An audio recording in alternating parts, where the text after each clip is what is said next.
Amados, nós estamos aqui. Eu não vou dar continuidade exatamente no ponto que o pastor Dinho parou, porque quem vai fazer isso vai ser o irmão Henrique. O irmão Henrique, ele foi picado pelo mosquitinho da dengue. E ele precisa repousar, ele já está bem. Mas vale a pena a gente orar por ele, amém, queridos? Que Deus abençoe a vida dele, restaure a vida dele. Você concorda? Amém? Glória a Deus, aí ó, já funcionou. Falei com ele e eu assumi essa aula de hoje. Eu tenho um assunto dentro do contexto do reino de Deus e da maneira que Deus estabelece esse reino, mas eu vou abrir um parênteses para falar a respeito de sangue. Meu Deus, pastor, será? Eu tenho que falar de sangue hoje. Deus tem nos guiado. E na aula que vem começa uma série então, onde o irmão Henrique vai nos presentear, e ele tem estudado e preparado a apostila, está tudo preparadinho, que ele já me falou, já tudo conversado com o pastor Dinho também, que está em Israel, e ele vai trazer bastante conhecimento para nós, a respeito da lei de Deus, amém? Lá no Antigo Testamento, para a gente entender alguns contextos da realidade hebraica. Isso vai te ajudar a interpretar a Bíblia. Isso vai te ajudar a entrar mais fundo em lugares que talvez você ainda não tenha entrado, nem eu. Porque Deus nos chama a restaurar as raízes, e a nossa raiz é hebraica. Não que a gente não idolatra o povo judeu, a gente não idolatra Jerusalém, mas a nossa raiz. O Senhor Jesus nasceu como judeu aqui na terra, amém, irmãos? Ele cresceu como um judeuzinho. Ele aprendeu com José, com Yosef e Miriam, Maria. Ele aprendeu com eles desde pequeno a palavra de Deus, porque é o judeu que sabe fazer isso. Está vendo? A gente acha que nós, os evangélicos, é que somos eu não sei aqui usar o termo, eu não sei, a nata do leite, né? A cereja do bolo. Não, queridos, a nossa base vem deles.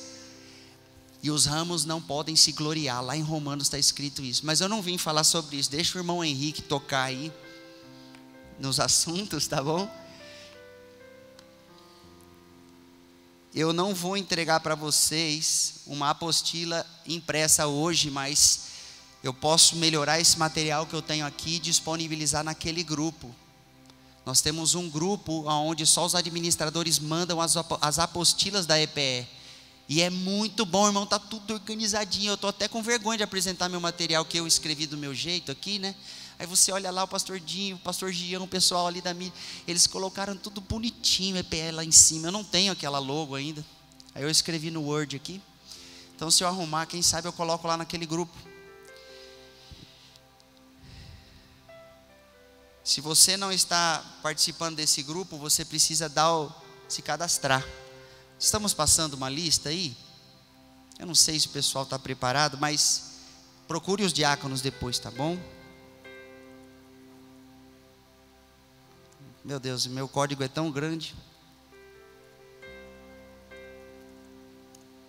Agora foi.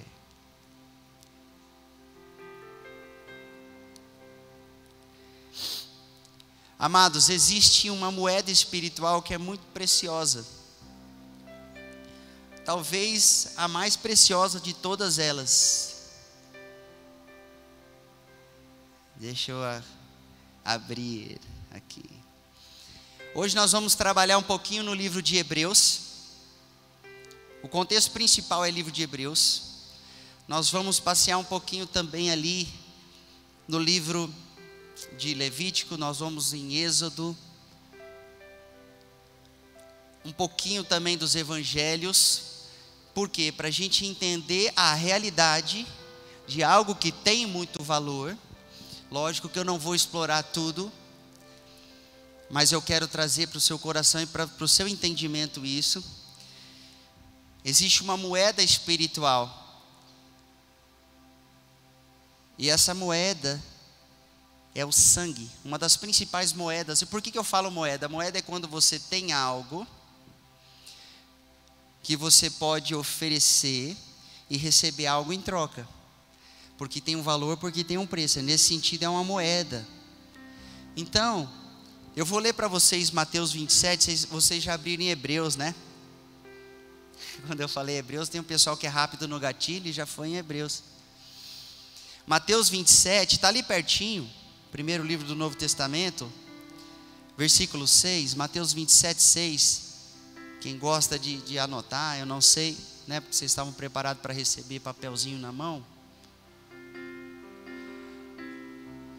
Olha só que coisa tremenda.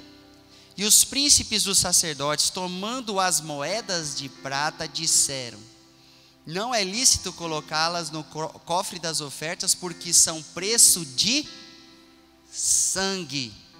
Vocês lembram que passagem que é essa, das 30 moedas de prata, quando Judas, o Iscariotes, não aquele que escreveu aquela carta pequena do Novo Testamento, esse aqui é o Iscariotes, o traidor, o que roubava das ofertas dos pobres. Ele havia vendido Jesus. E interessante que aqui eu estou usando a linguagem da moeda relacionada ao preço de sangue. E olha como que isso no mundo espiritual era real. Eu queria começar com esse texto, já para a gente já começar entendendo. Porque são preço de sangue. Versículo 7. E tendo deliberado em conselho, compraram com elas um campo de um oleiro para a sepultura dos estrangeiros. Por isso foi chamado aquele campo até o dia de hoje, campo de sangue, Aceldama. Você vê, até o campo recebeu o nome, porque o que eles fizeram com aquela moeda foi enviar Jesus para ser crucificado. Mas por que eu trouxe um trecho que aparentemente é só isso mesmo que você está lendo, mas eu trouxe porque ele tem algo mais. No mundo espiritual, o próprio sangue, ele é valoroso e ele é como uma moeda. O sangue derramado significa vida derramada. Irmãos, vocês sabem como que o teu corpo recebe vida. Eu ia trazer aqui um texto grande, cheio da parte biológica, anatômica e tal, do sangue, dos glóbulos brancos, do plasma, e como que eles carregam aquelas substâncias pelo seu corpo. Ia ficar bem legal assim, vocês iam falar: uau, professor. Não, mas a gente acha rapidinho esse texto, né? Não é nem tão difícil assim fazer uma pesquisa dessa. Você sabe que o teu sangue, você, ser humano, tem um sangue aí dentro de você, que é o que carrega todos os elementos que você precisa para o teu corpo funcionar, amém? Deixa um leigo falar, né? Sem termo médico, porque eu não sou.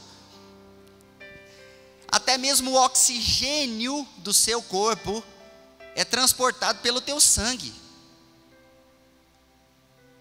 Então não é só um ar que você respira. Quando você respira, ele entra no teu pulmão e dali ele vai para o sangue. Então você tem vida, sim, porque você respira. Deus é bom, amém? Mas porque o sangue corre em você. O sangue, ele tem, quando Deus fez, Ele fez fisicamente a representação da vida no sangue, assim como no oxigênio. Por isso que o sangue é cheio de oxigênio. Então você vê assim, veja bem, é algo que a gente tem que parar para pensar nessa manhã. Sangue derramado significa vida derramada. E no mundo espiritual também. No mundo físico, se o sangue for derramado e a gente não cuidar daquela ferida, essa pessoa morre. Poxa, pastor, isso é lógico. Não é muito lógico não. Se a gente não entender as ligações que existem entre o mundo físico e o mundo espiritual, com certeza essa lógica vai embora. Pelo menos a lógica bíblica, vamos dizer assim. O sangue derramado é vida derramada e não apenas vida física. Deus revelou a importância do sangue para cobrir o pecado do homem lá no primeiro pecado. Eu vou ler só um versículozinho, você não precisa abrir. Lá em Gênesis 3:21, é outro livro que a gente tocou nessa manhã. E fez o Senhor Deus a Adão e a sua mulher túnicas de peles. Fale comigo, peles. peles de animais, e os vestiu. Você lembra, depois do pecado original, em Gênesis capítulo 3, o próprio Deus, e fez o Senhor Deus, Ele, a Adão e a sua mulher, o primeiro casal, a primeira família, Ele fez túnicas de peles, porque eles tinham tentado se vestir sozinhos, coseram para si folhas, fizeram um modelito, não serviu para cobrir sua nudez, não ficou bom. E aí Deus precisou fazer um sacrifício. Existem críticos que desmentem isso, falam contra isso, mas aqui a Bíblia está dizendo que era de pele, e pele é de um ser vivo.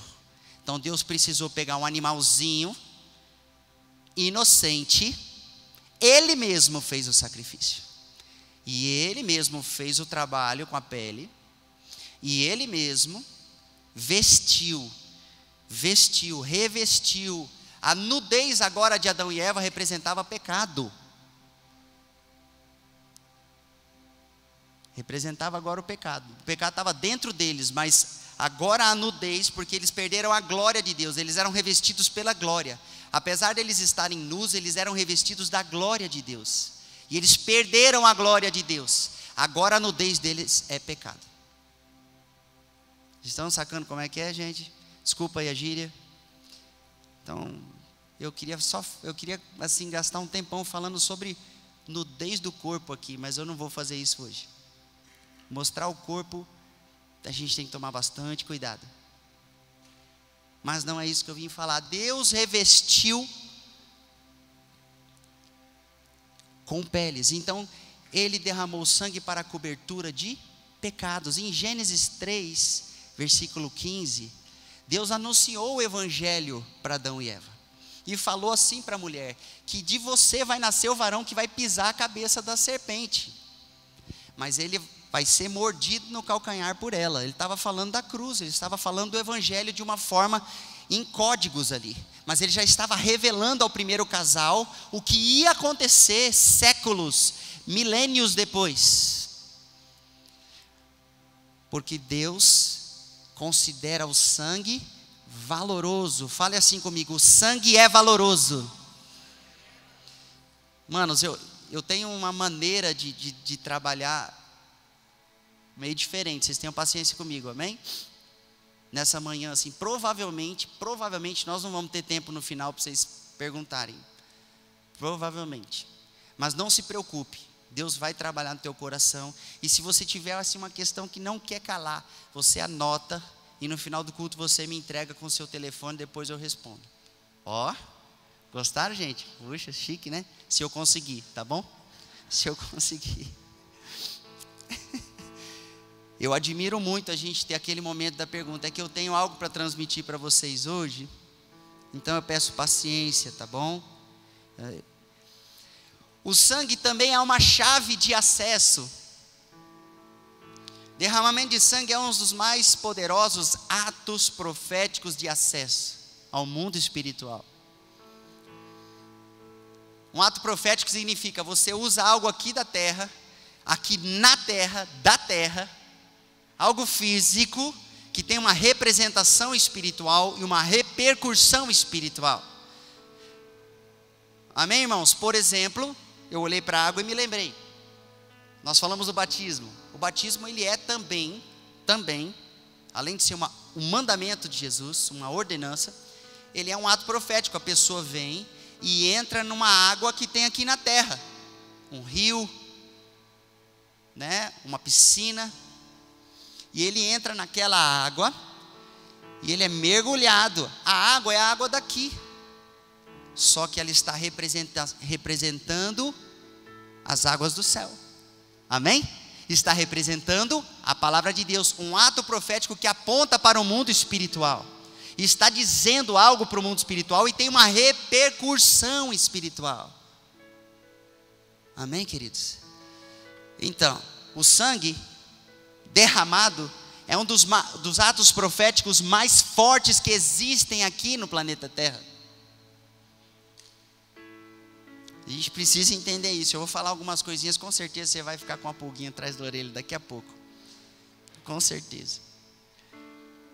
Então, o sangue como chave de acesso. Os altares têm uma fortíssima relação com o sangue, para o acesso à divindade. O que era o altar? O lugar construído ali, segundo as instruções de Deus, um lugar construído para que se fossem oferecidos sacrifícios. E sacrifício tem derramamento de quê? E para que serve o altar? Por que Deus fala, faz para mim um altar? Por que os homens desde os primórdios, você vê desde Abel, lá no começo, em Gênesis, já haviam altares sendo, porque este valor precisava ser oferecido. Então, o altar só tem valor por causa daquilo que é derramado sobre ele, e por causa do Deus que é dono dele. O acesso à divindade através dessa chave vermelha. Vocês tenham paciência que eu vou usar a palavra sangue aqui a manhã inteira. Sangue no altar de holocausto. Lá em Êxodo 27 e Êxodo 38. Você sabe que esse altar era o primeiro altar assim, estabelecido por Deus, com toda a formalidade, com instruções mais diretas. Foi esse aqui, o altar do holocausto, lá do tabernáculo de Moisés. Em Êxodo, quando o povo de Israel foi mandado a sair, foi retirado com o braço forte do Egito, na verdade, liberto. Por isso que Páscoa fala de libertação. Vocês se lembram quando Deus mandou passar o sangue nos umbrais das portas na última praga? Então, sangue para a libertação. Ele não apenas mandou passar o sangue lá, ele falou, agora vocês vão estabelecer um tabernáculo para mim. O culto, eu vou ordenar o culto de vocês. E já na primeira tenda de entrada, ali no pátio externo, um altar. E esse altar se chamará altar de holocausto, ali no capítulo 38. Você não precisa abrir se você não quiser. De Êxodo fala, usa esse termo, altar de holocausto. Holocausto significa que a oferta era totalmente queimada, ela era queimada naquele altar, e o sangue jogado ali, o sangue derramado ali, para que houvesse acesso à divindade. Isso pode parecer um tanto pesado, porque a gente olha, tem gente que gosta muito dos bichinhos, né? Tem gente que gosta mais de bicho do que de gente, né, gente? Eu conheço. Às vezes tem até crente que ama mais o cachorrinho do que a esposa. Meu Deus do céu. Não, mas aí eu exagerei, né? Vamos voltar aqui. Mas assim, queridos, não é que Deus era mau. Era necessário o derramamento de sangue do inocente por causa do culpado. Não havia outra maneira. Não há outra maneira a não ser que a vida seja derramada. E isso aonde Deus determinou, no altar. Então, aonde algo é derramado, existe um altar para receber. Eu quero que você comece a pescar esses negócios aí. Vocês estão me ouvindo bem, amém, amados? Estou gostando da minha voz aqui, está forte assim. Eu não tenho a voz forte, mas o microfone ajuda. Sacrifício de holocausto, a vítima, o animal era queimado no altar, e o sangue era espalhado sobre ele. Ali em Êxodo 29, do 16 ao 18, diz assim, e imolarás o carneiro, e tomarás o seu sangue, e o espalharás sobre o altar, ao redor, e partirás o carneiro por suas partes, e lavarás as suas entranhas e suas pernas, e as porás sobre as suas partes, sobre a sua cabeça. Havia todo um sistema de ritualístico de sacrifício. E aí agora o último versículo, assim queimarás todo o carneiro sobre o altar. É um holocausto para o Senhor, cheiro suave, uma oferta queimada ao Senhor. Então no culto, era necessária uma oferta com o preço de sangue. E esse sangue também era um acesso, uma chave de acesso à divindade. Quem estabeleceu isso foi Deus. Nós sabemos que Satanás distorceu isso. Lá na antiga aliança era necessário o sacrifício de animais pré-determinados por Deus, segundo a lei. Por quê? Porque precisava ter derramamento de vida para que a morte fosse suplantada pela vida.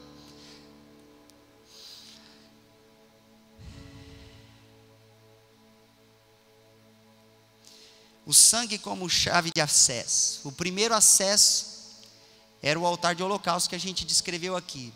Quem aqui conhece o tabernáculo de Moisés? Levanta a mão para eu saber, gente. Pode levantar, não precisa ter medo. Vocês conhecem na Bíblia? Não são todos que conhecem. Deus mandou, quando Moisés subiu ao monte, ele não recebeu apenas os 10 mandamentos. Ele recebeu as instruções de culto. E quando ele recebeu essas instruções, Deus deu o arraial, os limites da tenda dele no meio do deserto, no meio do povo de Israel. Então tinham postes, tinham uma cerquinha feita de peles. Aí tem todos os materiais, eu não vou ficar abordando isso agora, é só para você entender. Que era um tabernáculo móvel, podia ser montado e desmontado, porque quando a nuvem levantava e partia, eles tinham que partir também. Deus os guiava no deserto, como vocês sabem. E o tabernáculo era o lugar de culto, lugar de sacrifício, como nós começamos dizendo. O primeiro altar, quando você entrava nesse lugar cercado, era o altar de holocausto. Ali o sangue já dava o acesso para o primeiro altar. Você sabe que esse altar de holocausto já apontava para Jesus, sem dúvida. Tudo que eu for falar aqui, você pensa no Filho de Deus, amém? Amém, gente? Por isso que Deus fazia lá, mandava fazer lá, porque apontava para alguns milênios para frente, no sacrifício da cruz.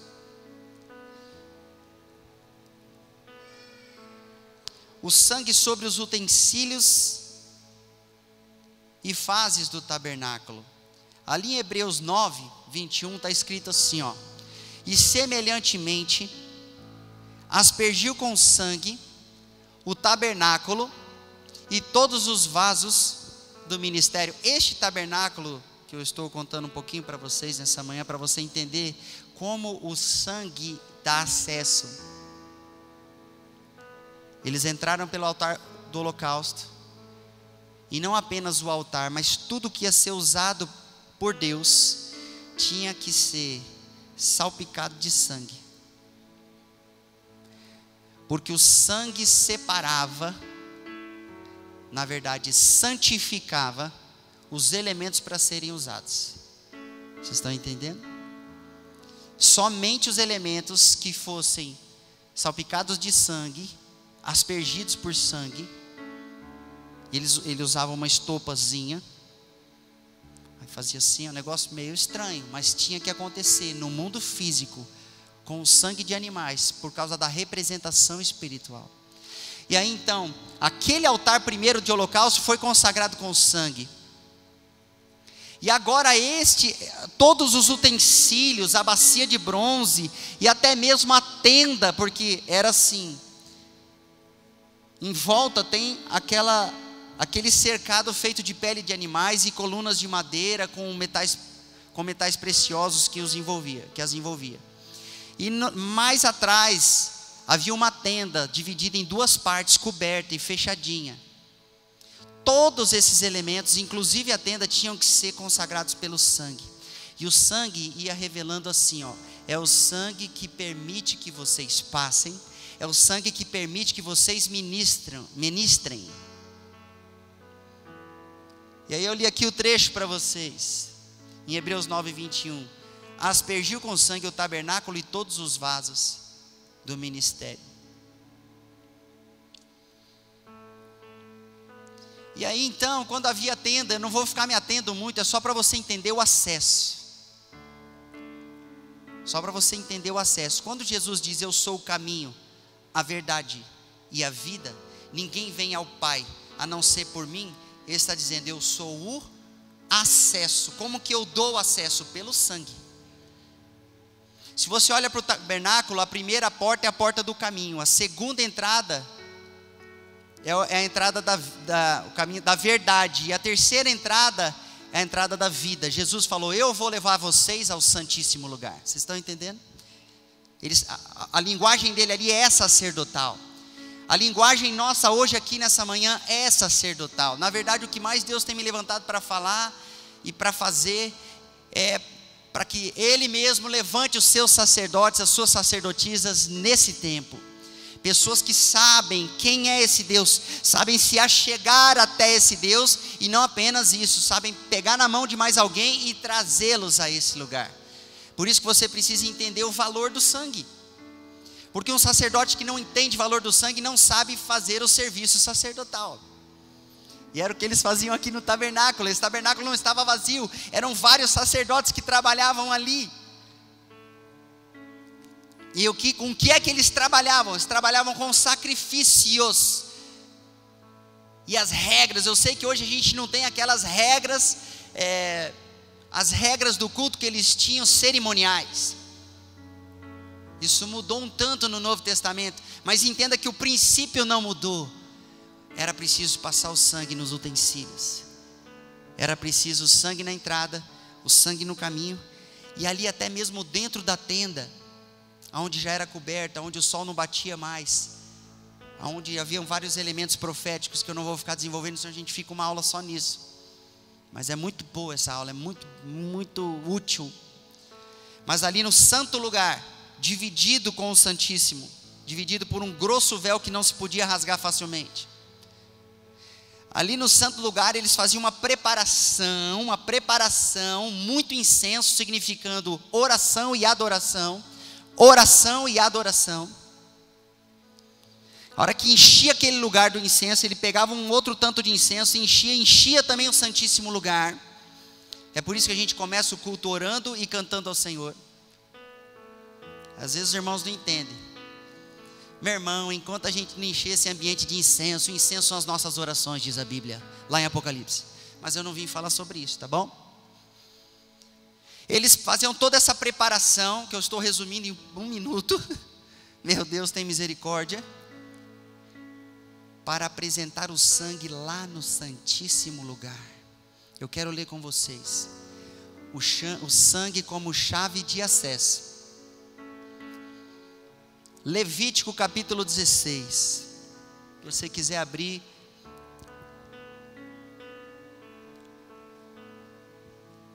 Depois de Números, antes de Deuteronômio, Levítico. Quando você lê Hebreus, leia Hebreus e vá em Levítico, você vai entender muita coisa. Muita coisa. São 2 livros que trabalham juntos, para você entender quem você é e quem Ele é. Meu Deus, irmãos, se a gente entender isso, as coisas vão mudar. O nível do nosso sacerdócio vai mudar. Você sabe o que é um sacerdote, gente? Vocês sabem? Eu tenho falado isso bastante assim, pelo menos essa frase. Tanto a pergunta quanto a resposta. O sacerdote é aquele que eu já descrevi hoje aqui nessa manhã. Ele ministra perante Deus. E ele traz pessoas para poderem ser ministradas por Deus. Ele tem a instrução das leis eternas do Senhor. Ele sabe fazer o serviço de conexão. Isso é um sacerdote. Aí, tem a ver comigo, pastor? Eu trabalho, eu sou empresário. Eu tenho 3 lojas aqui em Campo Grande. Ele quer que você seja um sacerdote lá também. Pastor, eu não trabalho ainda, eu só estudo. Estou na faculdade cursando direito. Cursando direito direitinho. Piadinha de pastor. Eu estou lá. O que tem a ver? Eu não sou sacerdote, eu não estou aí na igreja. Não entendeu ainda o seu papel. Você é um sacerdote lá na faculdade. Por isso que você precisa saber entrar por esse caminho que eu estou descrevendo bem brevemente. É o caminho do Santíssimo Lugar. E ali no Santíssimo Lugar, tomarás do sangue do novilho e com seu dedo aspargirás sobre a face do propiciatório. Essa é a arca da aliança que tem uma tampa. E o sangue tinha que estar ali, aonde a presença de Deus se manifesta. O sangue está relacionado à presença de Deus. O sangue está relacionado à presença de Deus. ou a presença da divindade. Levítico 16, do 14 ao 16. Obrigado, gente, por terem perguntado de novo, tá? Levítico 16, do 14 ao 16. E tomarás o sangue do novilho e com o seu dedo aspargirás sobre a face do propiciatório para o lado oriental, e perante o propiciatório aspargirás 7 vezes do sangue com o seu dedo. E depois degolará o bode da expiação, que será pelo povo. E agora entra, olha só. E trará o seu sangue para dentro do véu, e fará com o seu sangue como fez com o sangue do novilho, e aspargirá sobre o propiciatório e perante a face do propiciatório. Assim fará expiação pelo santuário por causa das imundícias dos filhos de Israel e das suas transgressões. Está vendo? Por que ele tinha que se achegar com o sangue lá no santíssimo lugar? O trabalho do sumo sacerdote, uma vez no ano, no dia de Yom Kippur, ele se preparava tremendamente para fazer essa entrada. E quando ele entrava, sem ter nem mesmo dormido para não ter sonhos impuros, com sininhos nas suas vestes, para caso ele morresse em pecado, ele era retirado, sininho nas vestes e amarrado por uma corda, para ele poder ser puxado e ser retirado. Esse sacerdote entrando uma vez no ano, no dia de Yom Kippur, o dia da expiação, o dia onde, oferecendo o sangue ali na arca da aliança, na tampa, Deus se tornava propício a ele, porque ele também oferecia por ele mesmo, que o sacerdote não era completamente puro, ele tinha que fazer um ritual de sacrifício, de oferenda de sangue, pela própria vida dele, mas ele com o seu dedo, aí Deus faz questão de dizer, o sacerdote que ministra lá no santíssimo lugar, ele mesmo vem com o seu dedo, molha no sangue, 7 vezes, o 7 fala da perfeição plena de Deus, na Bíblia, aonde ele se manifestava no meio dos 2 querubins voltados um para o outro, a tampa onde ele se manifestava, através do sangue, graça sobre Israel, amém, irmãos? Graça sobre Israel. Tem graça no Antigo Testamento? Tem, a graça está ali, relacionada ao sangue. Então a presença da divindade está relacionada ao sangue, e a graça do Deus verdadeiro da Bíblia está relacionada ao sangue. Isso é tremendo, irmãos. E quem é que está ministrando nesse santuário? O sacerdote. E se está falando de sacerdote, está falando comigo, está falando com você, e também está falando de Jesus.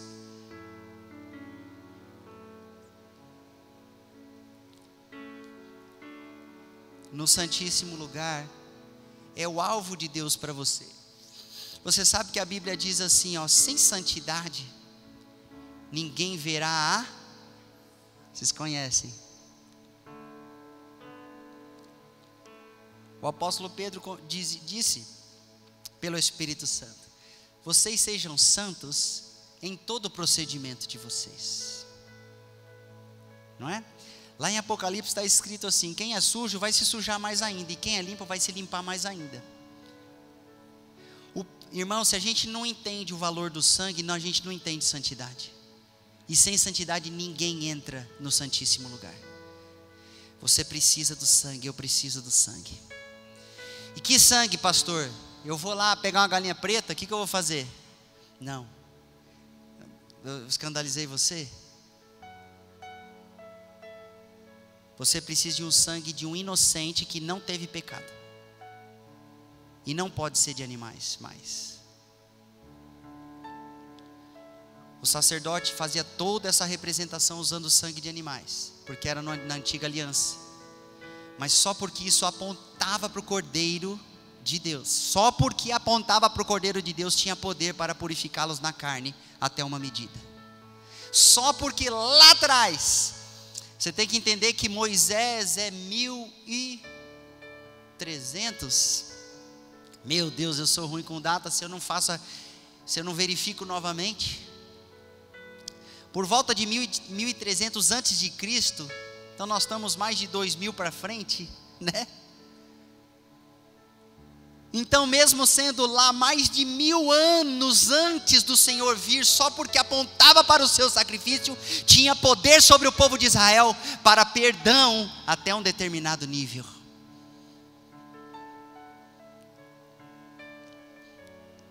Isso é forte. Por isso que eu falei bem alto, bem grosso aqui. Cara, é tremendo demais, é muito bom.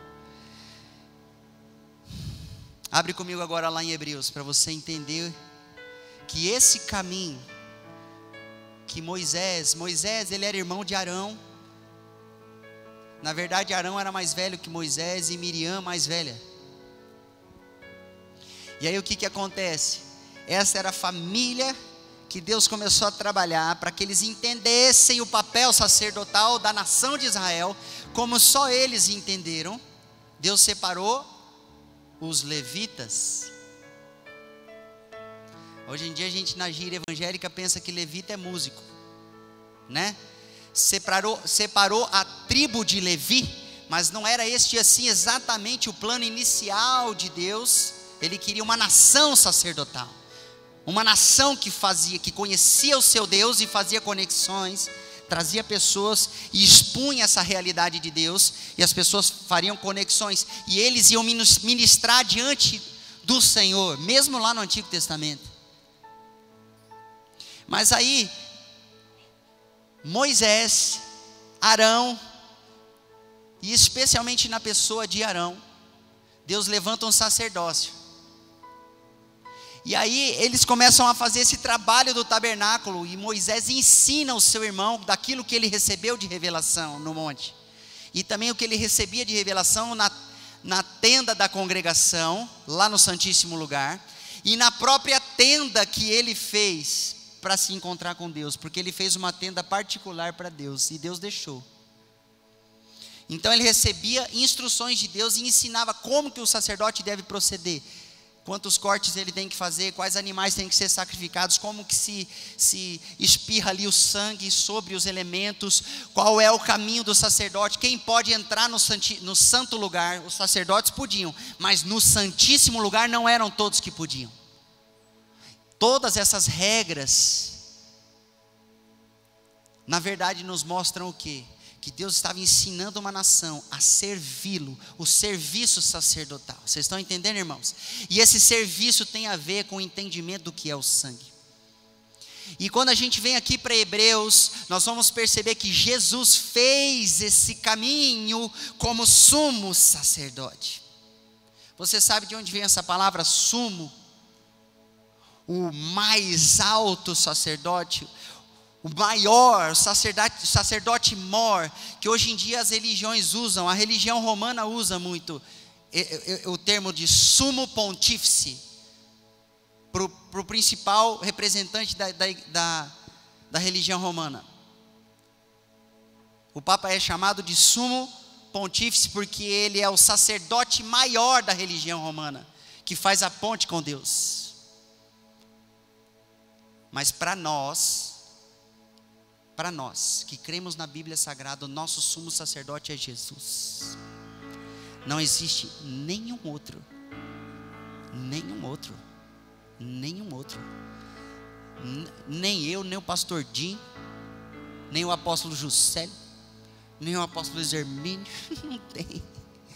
Eu falo com todo respeito, amém? Eu amo a vida deles todos, mas eles não são minha ponte para Deus.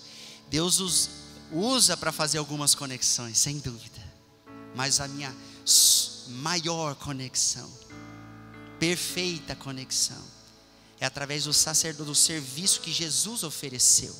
Então tudo que eles fizeram por milênios, por mais de 1000 anos, até chegar no tempo de Jesus vir nessa terra, na plenitude dos tempos, quando ele é enviado pelo Pai, ele diz: eis-me aqui, eu vou fazer a tua vontade. Um corpo o Senhor me preparou. O Senhor não quer mais sacrifícios de animais, lá em Hebreus. Então, eis-me aqui, eu vou. Essa palavra eis-me aqui, ela é profética. Quando você diz eis-me aqui, com entendimento, com fé, o negócio arrebenta tudo.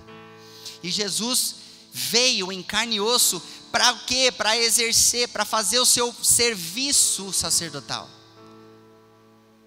Jesus não estava aqui apenas como filho de Miriam, filho de Maria, ou como filho de José. Também não estava aqui simplesmente não, esse termo não serve. Ele estava aqui como filho de Deus, sem dúvida. Mas o que ele está fazendo? Qual é a sua função? O seu ofício? É um ofício profético, que eu não vou tocar muito aqui nessa manhã. E o ofício sacerdotal. Ofício sacerdotal. Aonde ele ia, por que as coisas aconteciam de forma diferente? Por causa da sua realidade profética e por causa da sua realidade sacerdotal. Ele conseguia trazer as pessoas para Deus com uma graça que só o reino de Deus pode promover. Porque ele mesmo falava: eis aqui está chegado o reino de Deus. Vocês estão entendendo? E todos os que estão no reino são sacerdotes. Vocês estão entendendo? O que Deus procura é isso que Ele procura. Os adoradores que Ele procura. Pega isso aqui nessa manhã. Tem gente pensando que adorador, ele vai só cantar, só fazer alguma coisa, ou agradar a Deus de alguma forma. O adorador são sacerdotes adoradores. Vocês estão compreendendo nessa manhã? São pessoas que ministram diante do Senhor. E ali, Hebreus 9, do 11 em diante diz assim, ó: mas Cristo, tendo vindo como sumo sacerdote dos bens já realizados, está vendo? Por meio do maior e mais perfeito tabernáculo, não feito por mãos, isto é, não desta criação. Ele está falando de um tabernáculo que existe no céu. E não pelo sangue de bodes e novilhos, mas pelo seu próprio sangue, entrou uma vez por todas no santo lugar, havendo obtido uma eterna redenção. Todo ano o sacerdote tinha que entrar, mas ele entrou de uma vez por todas. E conquistou o direito de redimir o povo. A Bíblia está dizendo que ele entrou, isso aqui é literal, irmãos. Isso precisou acontecer lá no céu. Precisou acontecer o sacrifício aqui na terra e a apresentação do sacrifício lá no céu. Por isso que quando Jesus morre, existe um intervalo de 3 dias. Porque ele desce às profundezas da terra, que é onde se localiza o inferno. O inferno não é uma metáfora. E ele retira a autoridade das mãos de Satanás. Por isso que os louvores falam da chave. E a gente conversou sobre isso, né? Aquele dia um pouquinho. Ele retira a autoridade. Porque a ele, somente quem foi para a cruz sem pecado, tem autoridade para arrancar o poder da morte da mão do diabo. Quem que pode fazer essa mediação? Entrar no tabernáculo celestial? Quem pode entrar no lugar altíssimo, no monte santo do Senhor? O alto do norte, como eu já preguei aqui. Quem pode entrar pelas portas? Quem é digno de entrar? Ninguém é digno, ninguém pode. Mas o Cordeiro de Deus morreu como cordeiro. O Cordeiro de Deus pode. Então ele desce. E aí quando ele está voltando, ele ainda dá uma paradinha, porque as mulheres estavam ali no seu túmulo.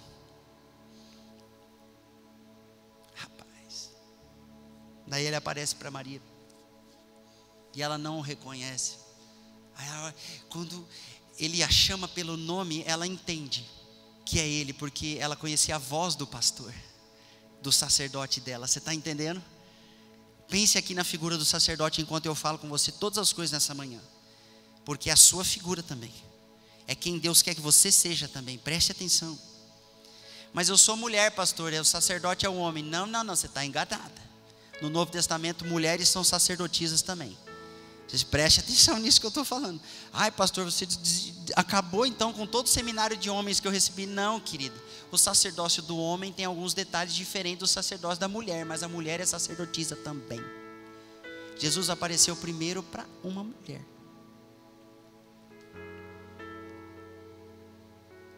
E aí ela empolgou, ela foi dar um abraço, foi pegar nele. Ele falou: não toque em mim, porque eu ainda não subi. Por que ele tinha que subir? Porque ele ia apresentar. Irmãos, ele ia apresentar. Se apresentar lá no tabernáculo eterno. Ele ia lá no Santo dos Santos do céu. Não era aquele feito por Moisés, com todo respeito. É maravilhoso. E tem gente aqui na terra tentando copiar, né? Tem a réplica, tem a tréplica, tem tudo. Se você quiser ir na imitação do tabernáculo, tem. Se você... Cara, não. Ele foi no verdadeiro, não feito por mãos humanas. E ele entrou lá. E qual era o sangue, qual era o sacrifício de quem ele? Era ele próprio e o sangue dele próprio. O sangue do Filho, o sangue do sumo sacerdote. O sumo sacerdote perfeito.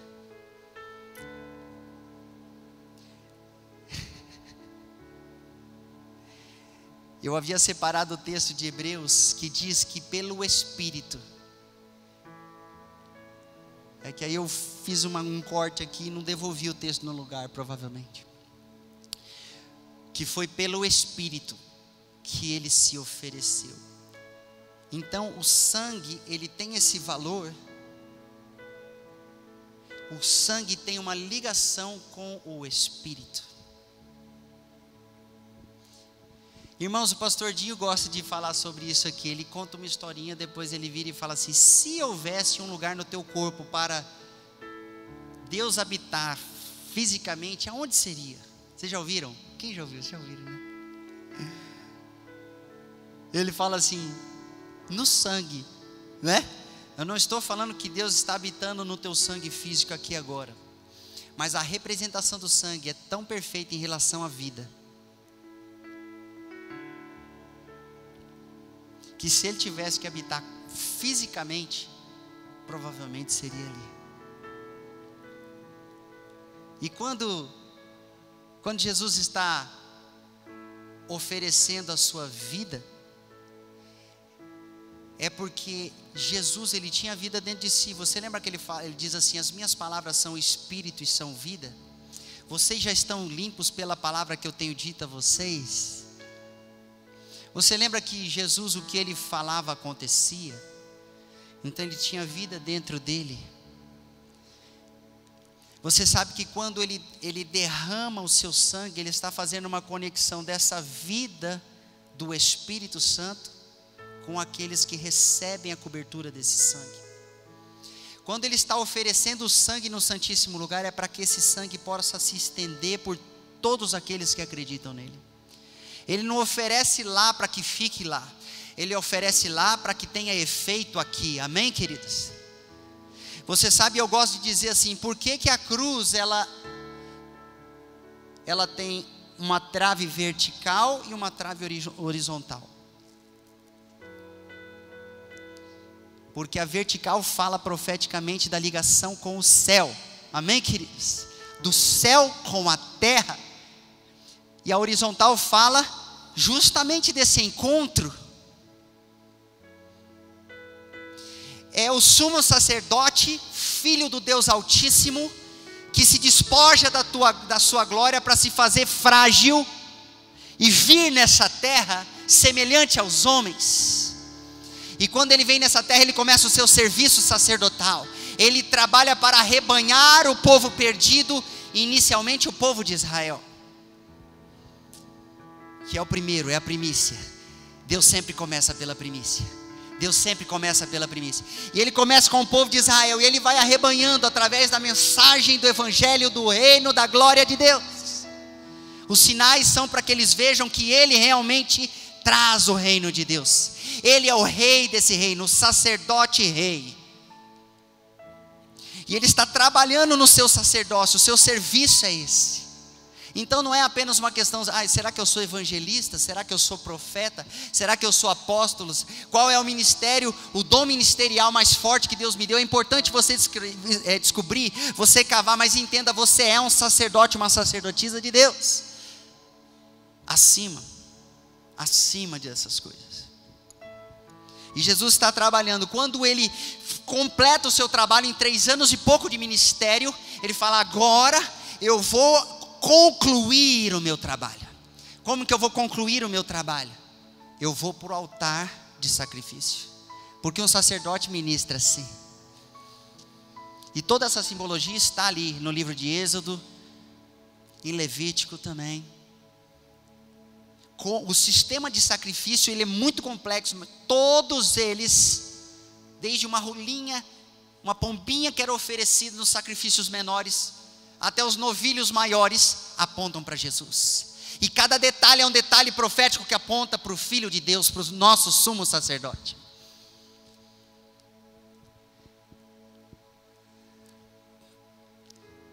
Então ele vai para a cruz.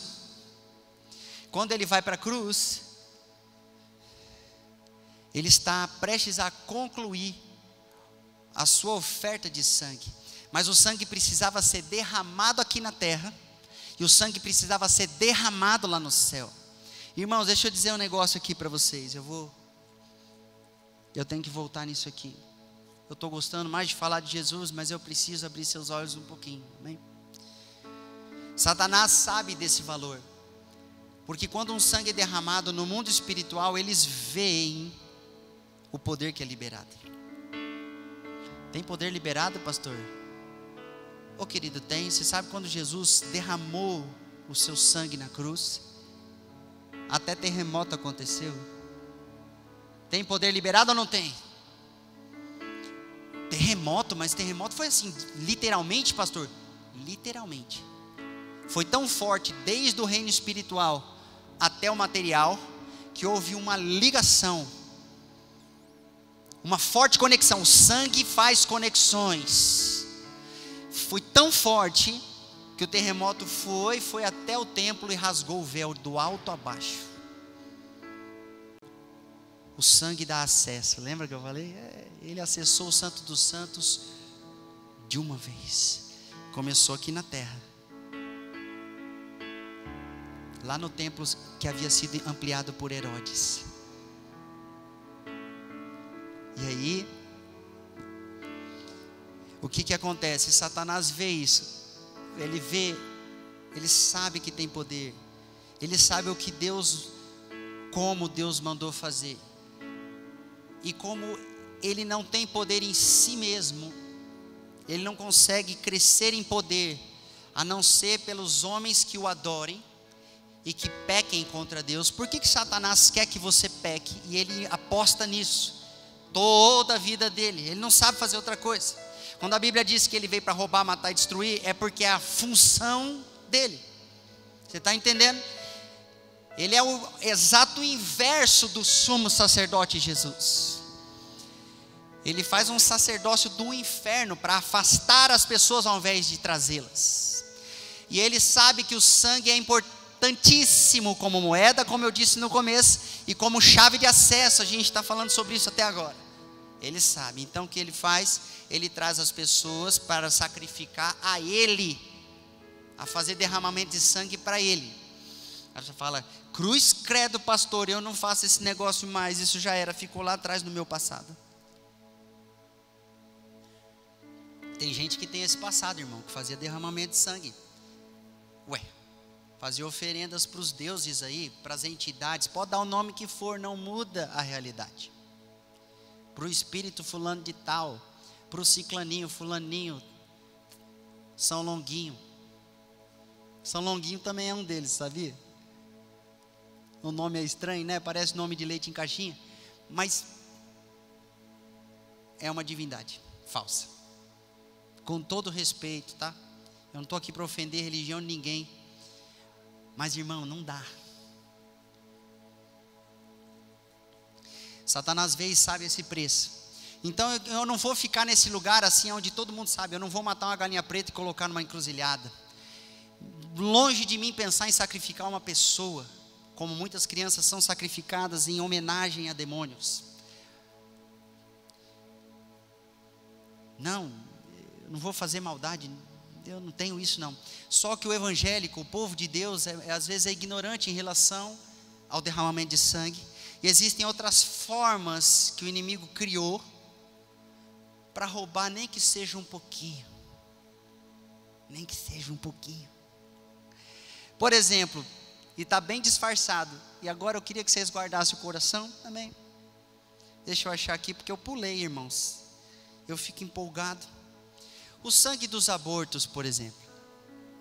Não, a pessoa era muito nova, daí ela engravidou, foi no carnaval, né? Não era para ser, está errado. Cara, minha mãe não aceitou, não dá. Aí vai lá, faz um processo, um procedimento. Confirmou que está grávida, tá uma menina. Toma um remédio fortão lá, passa meio mal uns dias, desce um sangue. Vida que segue. O que nós podemos fazer? Era muito nova, não é verdade? Não. Esse sangue derramado clamou lá em cima. Ele está anunciando o tempo inteiro sobre a vida daquela pessoa. Morte. Assassinato. Homicídio. O sangue fala no mundo espiritual. Quer que eu te prove na Bíblia? Quando Caim se levantou, enganou seu irmão e falou: vamos lá no campo, mana. Hipócrita. Vamos lá. Aí a hora que eles foram, ele se levantou e foi a primeira agressão física. E atacou seu irmão com violência. Primeiro ato de violência e derramamento de sangue consequente da violência de um homem para com o outro. Foi esse. E aí Deus diz assim na sua palavra: o sangue de Abel clama a mim. Sabe por quê? Porque o sangue fala. Ele é moeda, ele é acesso, mas ele também fala. Ele tem uma mensagem. Então, dependendo da maneira pelo qual o sangue foi derramado ou for derramado, existe uma mensagem lá no céu falando com Deus. Você acha que o teu WhatsApp é poderoso? Você acha que, né? Gente, hoje em dia a gente está assim achando que a nossa tecnologia, Deus inventou isso muito antes. Então, meus queridos, Satanás sabe. O que ele faz? Ele estimula as realidades de aborto. Ele estimula que a gente pratique esse tipo de coisa. Que a gente não aceite a criança no ventre. É preciso a gente chegar diante desse Jesus que é o sumo sacerdote e pedir perdão por essas coisas. Mas eu vou...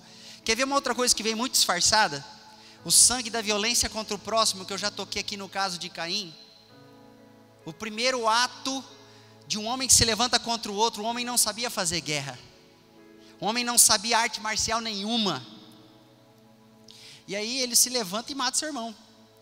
A violência, eu estou falando assim, irmãos, ela é desnecessária. Por que o crente lida com ela? Por que o crente brinca com o derramamento do sangue alheio, achando que ele não tem nada a ver? Puxa, pastor, é mesmo? É mesmo. Eu falava anos atrás e o pessoal ficava olhando para mim com uma cara, que eu sei que os homens gostam de MMA, essas lutas, não gostam? O pessoal gosta de ver o pessoal arrancando o sangue dos outros, hein? Não, pastor, mas eu não estou derramando nenhum, é aquele cara lá. Eu não derramo, é só um boxe de vez em quando. O boxe agora quase que sumiu, né? Porque o MMA assumiu a parada toda aí.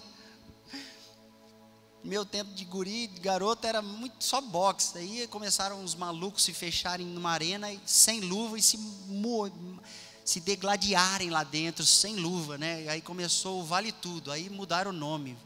MMA, parece nome de docinho. Eu tiro sarro, irmãos, porque tem que tirar para você prestar atenção. Para você ficar até meio bravo comigo, de alguma forma. E não se esquecer. Derramamento gratuito e ignorante de sangue. E às vezes não somos nós que derramamos, mas nós aprovamos o derramamento. Pastor, então eu não posso mais ver violência em lugar nenhum, então eu vou ter que me mudar para o monastério, sumir desse planeta. Não, querido. Aquela violência que é colocada diante de você, que você pode fazer algo para ajudar, certo? É diferente daquela que você coloca diante de você por prazer. Fisga aí essa agora. Eu amo sua vida, mas eu estou falando para o seu bem porque eu sou um sacerdote. E eu quero que você se achegue a Jesus e que você entenda o valor, o preço do sangue E Satanás sabe disso, então ele vem sorrateiramente, entra nas nossas casas e desvaloriza o sangue.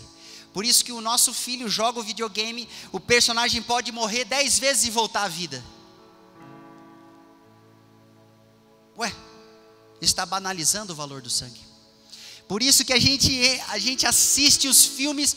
Cara, eu consigo assistir, infelizmente, irmão, eu não assisto mais. Mas eu consigo, se eu quiser, assistir 10 é muito, 5 filmes seguidos, 10 horas de filme. Acho que até, não sei se eu consigo mais. Eu fazia isso. 10 horas de filme, pode ser de violência, todos eles. O pau explode, arranca um pedaço do cara. O sangue não tem valor para nós mais. O máximo é quando o nosso filho machuca, quando é com a gente, né? Você sabe que quando eu estava me convertendo, eu vi meu sangue. Quando eu vi meu sangue, Deus falou comigo. Porque eu já não dava mais valor.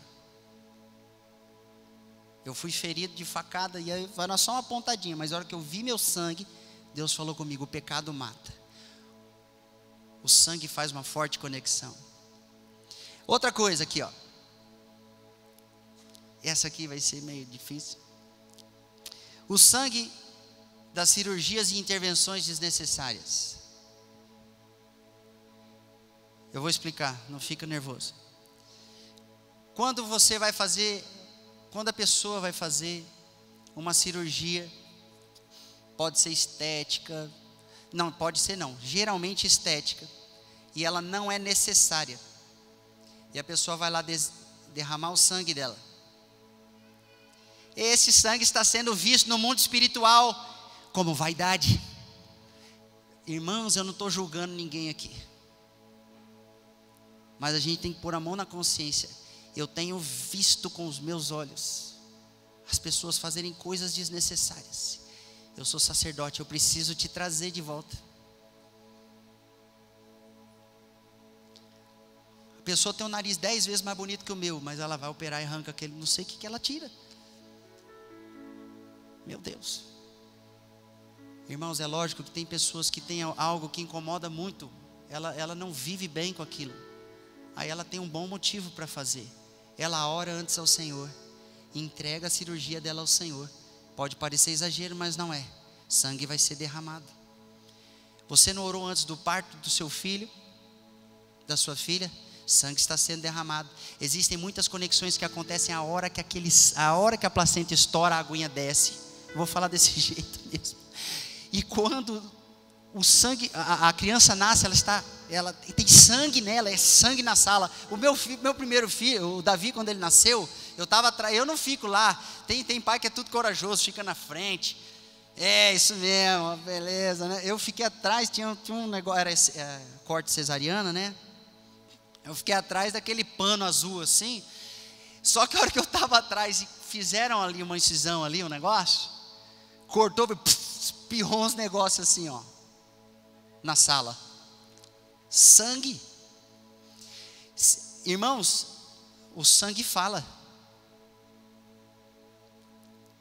Uma cirurgia desnecessária, a gente tem que cuidar o nosso coração, porque aquele sangue vai falar sim a Deus. Você quer ver um outro caso? Meu Deus, um outro caso polêmico, e os irmãos ficam: pastor, e aí, você deixa, você não deixa? Eu falo: o que sou eu para deixar, não deixar? Né? Eu vou fazer uma tatuagem, pastor. Opa, eu também tenho aqui, irmão. Né? Eu ia fazer outra, 24 anos de idade, eu estou com 40 agora, eu ia fazer, nos meus 24 eu estava a fim de fazer várias. E eu mesmo desenho, né, irmãos? Eu tenho essa vantagem, né? Eu mesmo desenhava meus amigos a tatuagem deles, e eu mesmo fiz a minha, ia fazer outra e outra, e eu acho até bonito, eu não acho feio não, fora aquele negócio que toma a cara do camarada, vai virando, parece que o bicho está tomando ele. Meu Deus, mas se uma tatuagem bem feita, bonita, é até bonito. Eu não estou falando de beleza. Eu estou falando, por que derramou esse sangue? Você lembra que nós começamos, eu estou ficando bravo agora nessa manhã. Por que nós começamos, queridos, falando sobre um altar de sacrifício? Porque no altar, ele só é altar porque é derramado nele o sacrifício de sangue. Todo lugar onde um sangue é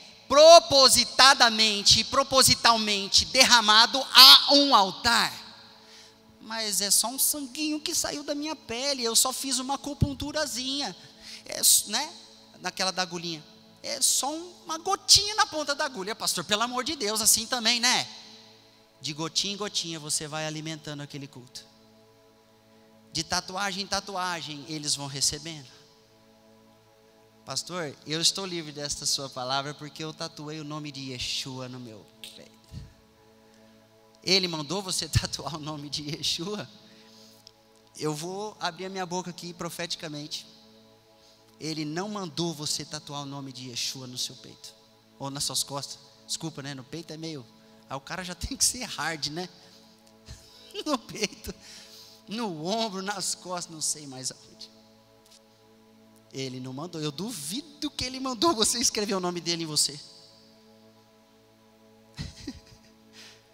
Mas irmãos, eu estou gastando muito tempo aqui porque eu me empolguei, tá bom? Eu sou homem, eu sou de carne, eu me emociono. Mas em parte é porque eu assusto de ver a igreja não tem noção do valor do sangue. Pequenos derramamentos, ou grandes, como o aborto não é pequeno, né? Ele é muito mais sério, ele é num nível muito mais profundo, sem dúvida. Eu comecei com o mais difícil, talvez, daqueles que são ocultos no meio evangélico também, né? Irmãos, nós precisamos apresentar todo esse sangue derramado diante do Senhor. Cortes feitos nos braços, pernas, outra área do corpo pelos adolescentes. Geralmente são adolescentes que se cortam, usam lá, pega o apontador, arranca a lâmina do apontador e se corta. Pega um objeto cortante escondido e se corta. E quando ele se corta, ele sente alívio. Eu já ouvi testemunho. Por que isso? Porque está sendo feita uma oferenda de sangue. E quando aquela oferenda é feita, a entidade, o demônio que recebe, tem criança no ambiente, a entidade que recebe, ela alivia um pouco a pressão, porque ela recebeu o que ela queria, e depois ela pressiona novamente, para aquele jovenzinho voltar a se cortar, e vira um ciclo. É assim que funciona. E irmãos, isso eu estou falando do sangue vermelho. Se eu for falar de outras formas de oferta, através da pornografia. Pastor, eu vim domingo de manhã na igreja, não é para ouvir essas coisas. Não, pastor, pelo amor de Deus, ministrem um estudo que vai edificar a minha vida. Está edificando a sua vida. Sangue é vida.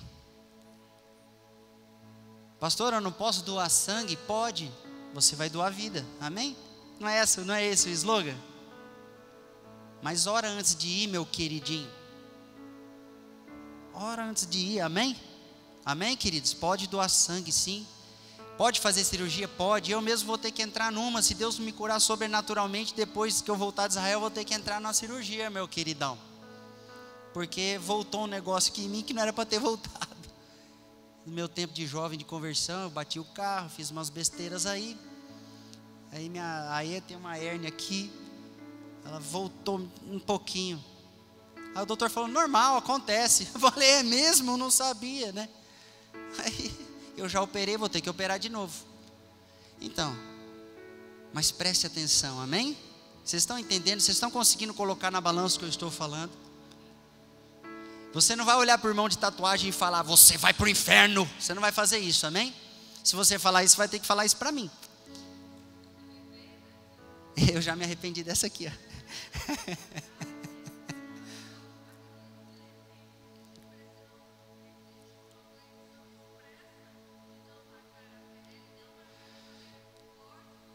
Não fazer cortes, por quê?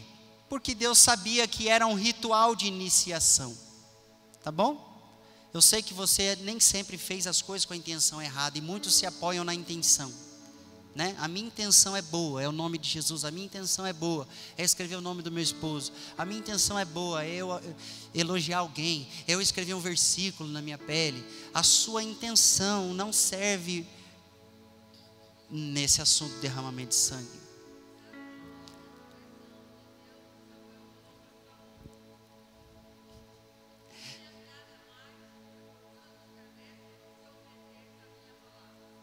Uau.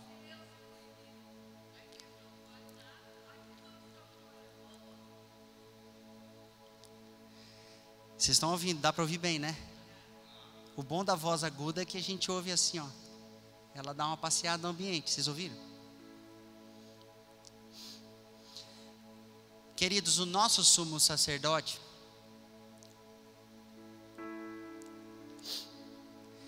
ele fez todo esse caminho que eu comecei a descrever nessa manhã. A minha ministração aqui, ela não teve uma didática muito boa, não. Você vai ter que se esforçar um pouquinho para juntar as pecinhas. Mas eu estou me esforçando para me fazer entender. Quando Jesus fez aquele caminho todo, Ele não fez aquele caminho todo para Ele mesmo. Ele fez aquele caminho todo para nós. Amém? E Ele está mostrando: o meu sangue é o mais valoroso. Em Apocalipse diz que nós vamos ver isso no céu. O cordeiro que foi sacrificado. A realidade do sacrifício vai sempre estar diante dos nossos olhos.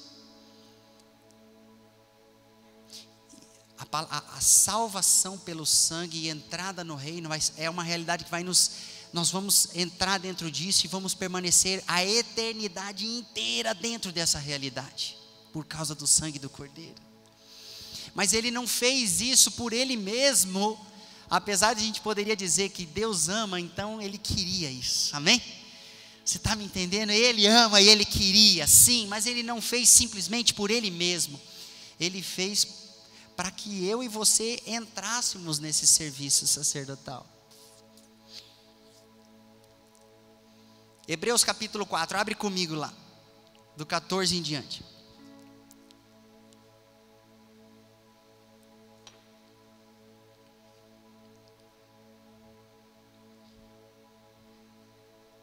Ministros que sabem o valor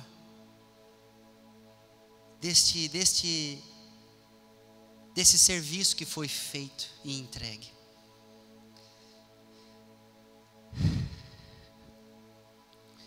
Hebreus 4,14 diz assim em diante: visto que temos um grande sumo sacerdote, Jesus, Filho de Deus, que penetrou nos céus, retenhamos firmemente a nossa confissão. Porque não temos um sumo sacerdote que não possa compadecer-se das nossas fraquezas, porém um que, como nós, em tudo foi tentado. Como nós, em tudo foi tentado. Nós temos sido tentados e às vezes a gente sucumbiu e pecou, como alguns exemplos que eu dei aqui para trás, querido. Existem tantos outros, não é? Mas esse nosso sumo sacerdote, ele se compadece. Amém? A graça de Deus está aqui. Eu não vim trazer uma palavra de juízo seco. Não vim. Em tudo foi tentado, mas sem pecado. Cheguemos, pois, com confiança ao trono da graça, para que possamos alcançar misericórdia e achar graça, a fim de sermos ajudados em tempo oportuno. Queridos, eu quero falar duas coisas aqui. Todo o serviço que Ele fez aqui na terra, que eu comecei a contar, falar um pouco sobre o ministério de Jesus. Nós vamos ter o ministério de Jesus na EPE, mais para frente vai ser tremendo. Vai ser coisa chique. E todo o trabalho dele na terra, a ministração dele como sacerdote, em oferecendo-se a si mesmo na cruz, morte e ressurreição. Ele fica por 40 dias ministrando palavra do reino de Deus para os seus discípulos. Então ele ascende aos céus diante dos seus olhos, de mais ou menos 500 testemunhas, e ele entra nos céus. Agora ele entra para ficar. E lá em 1 João vai dizer que ele está ali como um sacerdote. Se por acaso algum de nós pecarmos, lembre-se, vocês têm um advogado. O nosso advogado é sacerdote. Ele pode chegar diante de Deus. Ele não é só um advogado. Vocês estão entendendo? Isso é de estourar a cabeça de qualquer um. Ele tem direito de entrar. Ele tem autoridade para entrar. Ele conquistou isso na cruz. E quando Ele fez, Ele abriu o caminho para nós fazermos exatamente o mesmo caminho dele. Por isso que você tem uma cruz para carregar na terra, para chegar na glória do céu. O teu caminho sacerdotal tem cruz e não adianta você negar. E essa cruz é negar a você mesmo. A principal cruz é essa. Negue-se a si mesmo e siga-me. Negue-se a si mesmo e siga-me. Quem não nega a si mesmo não sabe nada de sangue, não sabe nada de cruz. E aí, ele diz assim, ele fala aqui no versículo 14, 15, sobre este sumo sacerdote que penetrou os céus. E no 16 ele fala, cheguemos pois com confiança ao trono da graça. Sabe o que ele está dizendo? Agora, nação sacerdotal, vocês que têm esta confissão, Jesus é o meu sacerdote, Ele entrou, o seu sangue é por mim e me cobre, eu também vou entrar, eu também entro. Deus está mandando você entrar. Eu não vou nem dizer para você assim, cutuca o teu irmão do lado e fala, entra rapaz. Eu não vou nem dizer isso para você. É isso que Ele está mandando você fazer. Entre com confiança diante do trono. O trono fica no Santíssimo Lugar. O trono fica no alto do norte. O norte do norte do norte. O Monte Sião de Deus espiritual. O alto e sublime trono. Hebreus está ordenando que você entre através desse sumo sacerdote que lança graça, e ele é propício a você, para você entrar. Você se lembra quando Esther tinha que entrar diante do rei? Você se lembra dessa história lá no livro de Esther? Leia Esther e entenda isso. O rei estendeu o seu cetro, simbolizando o que? Graça e misericórdia.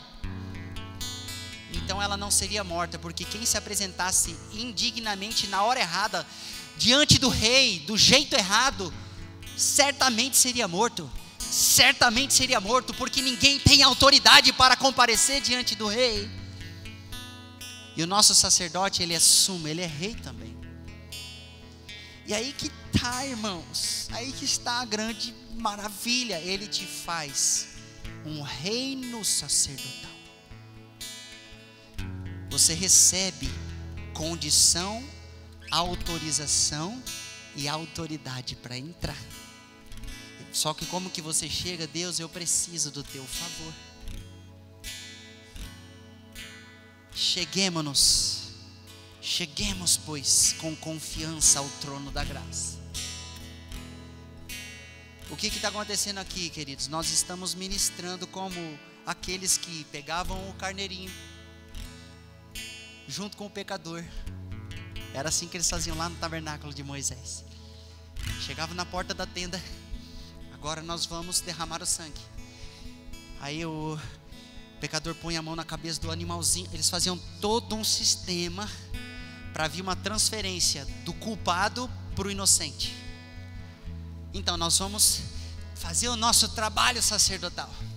Por que nós temos que, com o coração amoroso e correto, denunciar o pecado?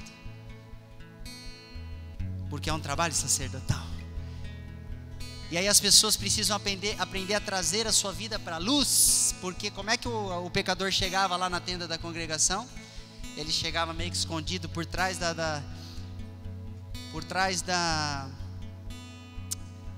não é muro, meu Deus do céu. É porque não era de tijolo. Mas ele não vinha escondido. Ele vinha ali, a congregação via ele passando com o animalzinho.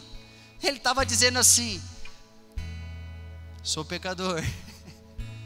Eu sou pecador. E dependendo da condição dele e do tamanho do animal, era a dimensão do pecado. Tinha um lance da condição financeira, mas tinha também o lance do nível do pecado. E ele vinha publicamente. Você sabe que Jesus se entregou publicamente. Ele ficou nu naquela cruz. Vergonha horrível. Por que ele fez isso? Porque é assim que se faz uma oferta de sangue. Tudo tem que ser exposto. Tudo tem que ser exposto. E quando a gente entende esse caminho que ele fez, e nós entramos por esse mesmo caminho desejosos, irmãos, todos os louvores que falam do céu, todos os louvores que cantam a respeito de entrar, ou quando a gente fala, vem nesse lugar, me busca, faz alguma coisa. Cante todas as vezes que tocar um louvor desse. Aprenda esse louvor. Cante, faça disso a sua oração. Arranca de você tudo que você tem. Empenha. Porque para você aprender a valorizar o que foi aberto, o acesso que te foi dado, faça isso. Não seja um crente de carteirinha, não seja mais uma pessoa que olha para a vida e assiste sentado na cadeira do cinema. Não seja mais apenas um coadjuvante nessa história do reino de Deus. Você é um sacerdote, uma sacerdotisa.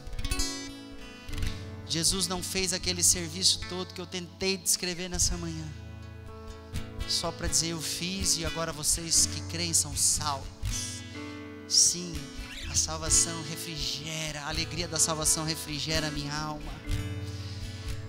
Renove em mim a alegria da tua salvação, Senhor, para eu lembrar o valor. Mas a salvação é para que eu possa me tornar esse sacerdote. Eu vou entrar no arraial de Deus, delimitado por Deus. Deus vai pôr limites na minha vida. Ele vai pôr limites na minha vida. Mas não é para o meu mal, é para cuidar de mim. Quando Jesus usa aquele exemplo em João capítulo 10, que Ele é o bom pastor. Lembra? Que Ele cuida das ovelhas, elas ouvem a voz dEle, Ele vai guiando. Você sabe que Ele está usando essa linguagem porque Ele mesmo coloca limites na nossa vida. Aqueles que ouvem. E aí, irmãos, eu vou terminar dizendo isso. Você sabe como que o sacerdote no Antigo Testamento era consagrado para o Senhor? O sangue era passado nele. Sabe como que era passado, Kim? Na ponta da orelha direita, eu não sei, né? É que eu tive uma experiência com Deus aqui, ó. O dedo direito, o dedão direito e o dedão do pé direito. Deus estava falando bem basicamente. No mínimo Ele estava falando: ouvi, ó Israel, os meus mandamentos, guarde as minhas palavras, obedeça as minhas palavras. O sacerdote que não faz isso não é sacerdote. As mãos, o que você produz, qual é o trabalho das suas mãos, onde você toca, o que você realiza, as obras sendo separadas e santificadas, sendo santificadas pelo sangue, para você poder ser apto ao serviço sacerdotal, para você tocar nas coisas santas. Por isso que um sacerdote que não entende a motivação pela qual ele faz as coisas, e também as coisas que ele está realizando, um sacerdote que não entende isso, ainda não entendeu o seu papel e o seu serviço. Por isso que uma pessoa que não é casada e usa as mãos errado, lá com a namorada, cara, não entendeu ainda, mas vai entender. Alguns casados que usam a mão para coisa errada, imoralidade, né? Também. Nós somos sacerdotes, irmãos, e o sangue aqui. Quando Deus fala a linguagem da direita, Ele está dizendo força, autoridade, aquilo que eu envio sobre a terra. Jesus está sobre a direita de Deus Pai, amém? Vocês estão entendendo? E Ele está marcando o sacerdócio, ainda que ali era o sacerdócio levítico, mas Ele apontava para o sacerdócio maior, o de Melquisedeque, de Jesus. Ele apontava para Jesus em tudo que Ele fazia, em tudo que Ele faz. Jesus é o mediador da perfeita aliança, Ele é o caminho, Ele é a verdade, Ele é a vida. E os pés, cara, é fácil, a maneira a maneira que eu ando, que eu caminho. Caminhar na Bíblia tem a ver com o Evangelho. Caminhar na Bíblia tem a ver com a boa notícia do céu. tem a ver com a minha adequação a essa notícia, tem a ver com como é que eu me movo levado por essa notícia. As botas do Evangelho de Efésios capítulo 6, lâmpada para os meus pés é a tua palavra e luz que ilumina o meu caminho, a revelação do Evangelho, da palavra de Deus na minha vida. É assim que eu ando, é assim que eu procedo também. O sacerdote tinha que ter mas no mínimo, eu estou falando bem raso, bem básico aqui, esse sangue na orelha, esse sangue na mão e esse sangue no pé, para poder ministrar ao Senhor. Aleluia. E esses eram sacerdotes assim, ó. E aí eu vou fechar dizendo isso nessa manhã. E esse é tremendo. A Bíblia diz assim: e você vai pegar também os filhos de Arão e vai fazer esse processo do sangue com eles. Quando Deus ministra o teu sacerdócio e Ele te levanta e você entende o valor do sangue e você recebe as marcas, isso não vai parar em você. Ele muda toda a sua geração. Ele muda. Ele levanta uma geração sacerdotal, sacerdotes geracionais. Os seus filhos também se tornarão. Os filhos de Arão eram a linhagem que foi levantada, mas eles receberam a marca do sangue antes dos seus filhos receberem. Vocês estão entendendo? Quantos pais estão aqui? Nós precisamos dessa marca. Eu quero te ouvir, Senhor. Irmãos, eu tenho passado por tenho visto diversas experiências. Nós temos visto sobre Deus abrir o ouvido das pessoas, ouvido espiritual sendo aberto, literalmente sendo aberto. Pessoas que não tinham o entendimento, não conseguiam discernir a voz do bom pastor, começam a discernir. Eu tenho visto, nós temos visto pessoas que entendem a entrega e quando elas entregam imediatamente, porque os sacerdotes que entregavam seus presentes a Deus, eles recebiam dons. É isso que nós temos visto. É isso que nós temos visto. Sangue fala de entrega. Eu poderia ministrar, talvez de uma forma mais certinha, sobre o sangue do martírio. Hebreus fala que nós não resistimos ainda até o sangue. Talvez alguns aqui, talvez eu, não sei como é, muda um pouquinho o nível de sacrifício que você oferece para servir a Deus. Os mártires, eles sacrificaram até o próprio sangue físico. E aí, ao invés do evangelho ser abafado, ao invés da igreja morrer, ela só multiplicou, porque aquilo que foi semeado era algo de valor. Eu queria convidar você a levantar.